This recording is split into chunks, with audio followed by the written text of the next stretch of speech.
Ukraine போர் விவகாரத்தில் Trump முன்மொழிந்துள்ள ஒப்பந்தம் பெரும் சிக்கலை ஏற்படுத்தலாம் என்று வல்லுநர்கள் கூறுகிறார்கள்.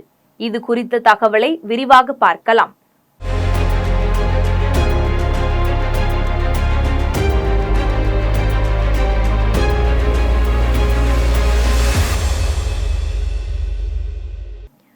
உக்ரைனுக்கும் ரஷ்யாவுக்கும் இடையே கடந்த 3 ஆண்டு காலமாகவே மோதல் நிலவி வருகிறது. இந்த மோதலை முடிவுக்கு கொண்டு வர உலக நாடுகள் முயன்ற போதிலும் அதற்கு பெரிய அளவில் பலன் கிடைக்கவில்லை. இதற்கிடையே அமெரிக்காவின் அதிபராக கடந்த மாதம் பதவியேற்ற ட்ரம்ப் போர் நிறுத்துவதில் கவனம் செலுத்தி வருகிறார். அவர் பதவியேற்க சில நாட்களுக்கு முன்புதான் மத்திய கிழக்கில் நிலவி வந்த மோதல் முடிவுக்கு வந்தது. அடுத்த கட்டமாக ரஷ்யா உக்ரைன் மோதலையும் முடிவுக்கு கொண்டு வருவதில் அவர் கவனம் செலுத்தி வருகிறார். அதன்படி சமீபத்தில் உக்ரைன் மோதல் தொடர்பாக அமெரிக்கா மற்றும் ரஷ்ய அதிபர்கள் ஆலோசனை நடத்தினர். அதனைத் தொடர்ந்து போர் நிறுத்தம் குறித்து அடுத்த கட்ட பேச்சுவார்த்தைக்கு டீம் அமைக்க இரு தரப்பும் ஒப்புக்கொண்டன. இருப்பினும் இந்த பேச்சுவார்த்தையில் உக்ரைன் அழைக்கப்படாதது பலருக்கு வியப்பை ஏற்படுத்தியிருந்தது. உக்ரைன் அதிபர் ஜெலன்ஸ்கி வெளிப்படையாகவே இதற்கு அதிருப்தி தெரிவித்திருந்தார். ஐரோப்பிய தலைவர்களும் கூட ட்ரம்பின் நடவடிக்கைகளை ஆதரிக்கவில்லை என்றே தெரிகிறது. இந்த ஒப்பந்தத்தில் 4 முக்கிய பாயிண்ட்கள் உள்ளன. முதலில், கடந்த 2014 முதல் உக்ரைனின் சில பகுதிகளை ரஷ்யாதான் கட்டுப்படுத்தி வருகிறது. அந்த பிராந்தியங்களை முழுமையாக ரஷ்யாவுக்கு வழங்க வேண்டும் என்பது முதல் கண்டிஷன். அடுத்து, ரஷ்யாவுக்கும் உக்ரைனுக்கும் இடையே ஒரு இராணுவம் இல்லாத மண்டலம் முன்மொழிப்படுத்தியுள்ளது. இந்த ஏரியாவில் உக்ரைன் படைகளும் வரக்கூடாது, ரஷ்ய படைகளும் வரக்கூடாது. அவ்வளவு ஏன், நேட்டோ படைகளும் கூட அனுமதி இல்லை.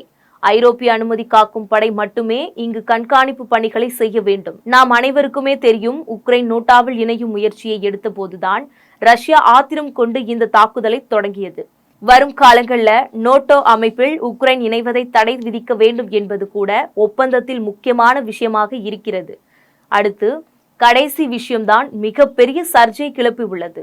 அதாவது, உக்ரைன் என்பது பல இயற்கை வளங்களை கொண்ட நாடாகும். லித்தியம் உள்ளிட்ட பல அரிய தாதுகள் இங்கு அதிகளவில் கிடைக்கும். இத்தனை காலம் உக்ரைனுக்கு அமெரிக்கா நிதி உதவி அளித்து வந்த நிலையில அதற்கு பதிலாக இந்த பிராந்தியங்களின் கட்டுப்பாட்டை அமெரிக்கா வசம் ஒப்படைக்க வேண்டும் என்கிறார் ட்ரம்ப்.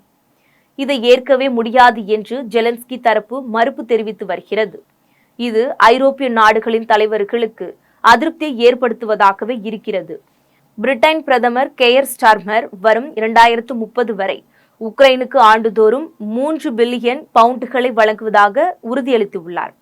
பிரிட்டன், பிரான்ஸ் உள்பட ஐரோப்பிய நாடுகள் உக்ரைனுக்கு பக்கபலமாக இருந்தாலும் அமெரிக்காவின் ஆதரவு இல்லை என்றால் அது சிக்கலாகவே தரும். எல்லாம் சரியாக போனாலும் போர் நிறுத்தம் வரலாம். ஆனால் அது உக்ரைனை பலவீனப்படுத்தும். மேலும் ரஷ்யாவின் அதிகாரத்தை அப்பகுதியில் குவிப்பதாகவே இருக்கும். இதன் காரணமாகவே ட்ரம்பின் இந்த சீக்ரெட் டீல் பெரும் சர்ச்சை கிளப்புவதாக இருக்கிறது.